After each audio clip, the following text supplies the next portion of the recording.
अब ये question activity based दिया हुआ है, तो जो एक्टिविटी चैप्टर में है उसी के आधार पर ये क्वेश्चन है। तो और ये क्वेश्चन एक डबल डिस्प्लेसमेंट रिएक्शन का एग्जांपल है, ठीक है, और एक्टिविटी दी हुई है। पहले तो समझ लो डबल डिस्प्लेसमेंट रिएक्शन क्या होती है। डबल डिस्प्लेसमेंट रिएक्शन यानी एक कंपाउंड है AB, दूसरा एक कंपाउंड है CD, ये दोनों रिएक्ट करते हैं, तो A C के साथ जुड़ जाए और B D के साथ जुड़ जाए और एक नए कंपाउंड बना लें दोनों, और दोनों से एक एक जो एटम है वो डिस्प्लेस हो गया, तो A से B डिस्प्लेस हो गया, C आ गया यहाँ पर, और ऐसे ही B जो है वो D के साथ चला गया, तो दोनों के जो ग्रुप हैं वो कंपाउंड है वो चेंज हो गए, ठीक है, कंपाउंड चेंज हो गए तो नए कंपाउंड बन गए और दोनों में एक एक एटम वो डिस्प्लेस हो गया, तो दोनों में डिस्प्लेस हुआ, इसलिए हम इसको कह रहे हैं डबल डिस्प्लेसमेंट, ठीक है। ये बात समझ आ रही है, इसको डबल डिस्प्लेसमेंट क्यों कह रहे हैं, क्योंकि यहाँ पर दोनों में डिस्प्लेसमेंट हो रहा है। तो अब एक्सपेरिमेंट में हमें क्या बोला गया कि हमें लेना है यहाँ पर sodium sulphate Na2SO4 sodium sulphate लेना है, और दूसरा बेरियम क्लोराइड,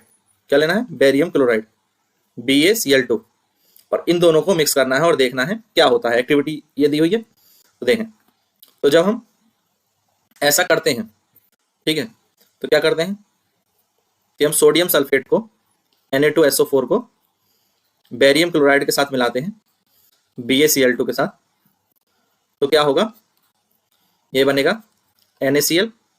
या हम कह सकते हैं 2NaCl प्लस BaSO4। और भी एग्जाम्पल यहाँ पर लिखे हुए हैं, ये डबल डिस्प्लेसमेंट रिएक्शन की है। तो देखें Na जो है वो यहाँ Cl के साथ जुड़ गया, तो A D के साथ हो गया, तो AD बना लिया यानी NaCl बन गया, और SO4 B वो C के साथ चला गया, तो B और C BaSO4 बन गया, तो दो नए कंपाउंड बन गए और दोनों में नए एटम ऐड हो गए जो एक दूसरे से डिस्प्लेस हुए। यहाँ पर SO4 डिस्प्लेस हो गया, ऐसा कह सकते हैं, यहाँ पर Cl अलग हो गया और हमारे नए कंपाउंड बने, तो डबल डिस्प्लेसमेंट का एग्जांपल है ये। इसी तरह से इसमें देख लीजिए, ये K और Br, और यहाँ पर BaI2, ठीक है, बेरियम आयोडाइड, तो यहाँ पर बन गया पोटेशियम आयोडाइड, पोटेशियम के साथ आयोडीन ऐड हो गया, बेरियम के साथ जो है वो यहाँ पर BaBr2 ये बन गया। ऐसे ही सिल्वर Ag और NO3, यहाँ NaCl, तो अब क्या होगा, Na और NO3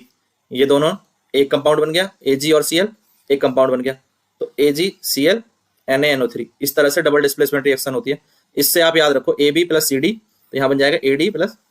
CB, एक एक जो है दोनों में से वो डिस्प्लेस हो जाएगा, तो इसलिए डबल डिस्प्लेसमेंट कहेंगे, ठीक है।